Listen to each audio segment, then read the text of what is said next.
Fairfield parents Elise Bates and Kim Hall's children have multiple life-threatening food allergies, so they want America to eat. End allergies together. Good morning, ladies, and thank you for coming in. Good morning. So did you know each other before this, or did this bond bring you together? Really, it was the bond that brought us together. Yeah. I have a daughter that when she was 11 months old ate scrambled eggs and went into anaphylactic shock, turned blue, goodness. was in an ambulance. And Did you know what was happening? Did you think it was related to the eggs? Did you think, oh, this is anaphylaxis, or were you like most parents, like, what is happening? I had an idea. I gave her Benadryl, but she didn't keep the Benadryl down. Okay. So, and then she started to turn blue, and the doctor said, call 911, and it was an ambulance ride. And we've spent the past decade trying to keep her safe from dairy, eggs, peanuts. Which is hard to do, and often we do stories that, oh, there's a recall in such and such because they forgot to list there was milk. Well, the problem is if someone with, anaphylaxis potential to whatever it is in there, it can be too late. Yep. And it's very, very hard to live this way, isn't it? It is. I mean, Absolutely. a trace of almonds and green beans sent my daughter to the emergency room.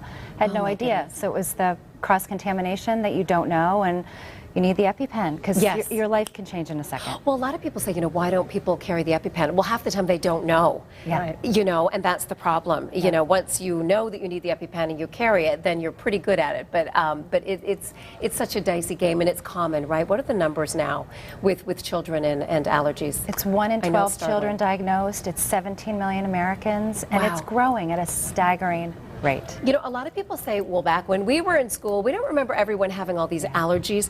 There certainly has been, it seems, obviously more diagnoses, but also there does seem to be an increase in allergies.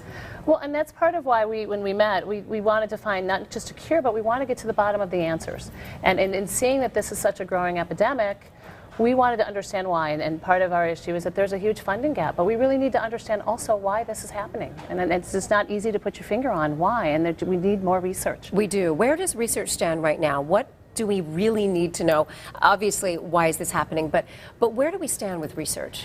Well, it's been estimated that's a $500 million research problem a year. And Wow. right now, food allergies get about $65 million a year. So there is an over $400 million research funding gap to help us find either new treatments, to help us in the process until we get an answer for this.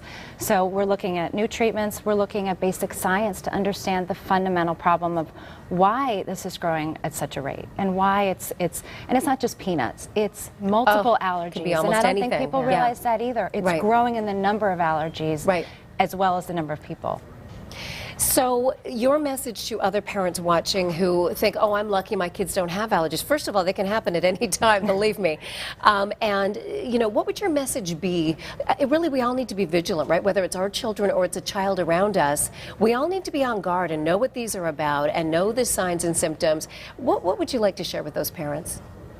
Well, I think at this point, we actually were looking at the numbers, and as much as it impacts 17 million, if just one person that it impacts 30 million people. It impacts restaurants and anyone that can just be vigilant around those children and potentially join the cause to help raise money for research. It's so needed. Yeah. Thank you so much for coming in again. It's EAT. Tell me what the acronym stands for again. End Allergies Together. Oh, yes. Amen to that. All right. Ladies, thanks so much. You can see the website right there. Check it out.